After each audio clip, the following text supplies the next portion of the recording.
ஒரு ஜாதகத்துல 6ஆம் பாவம் எப்படி இருக்குன்னு பார்க்கணும். ஏன்னா 6ஆம் பாவம் தான் ஒரு ஜாதகருடைய கவலையை சொல்லக்கூடிய இடம். 6ஆம் பாவங்கிறது ஒரு ஜாதகருடைய நோயை சொல்லக்கூடிய இடம்.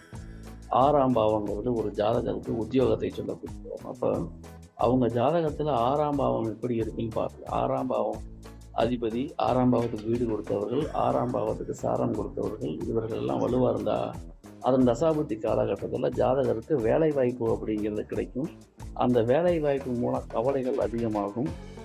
அதே சமயத்தில் 6ஆம் பாவங்கிறது நோயை குறிக்கும், 6ஆம் பாவங்கிறது எதிரியை குறிக்கும், 6ஆம் பாவங்கிறது கடனை குறிக்கும். அப்போ அந்த காலகட்டத்தில் ஜாதகருக்கு நோய், எதிரி, கடன் இதில் ஏதாவது ஒரு விஷயம் கண்டிப்பாக நடக்கும். எனவே 6ஆம் பாவம் தசாபுத்தி நடக்கும் பொழுது லக்னாதிபதி வலுவாக இருந்தால் பாதிப்பு இருக்காது.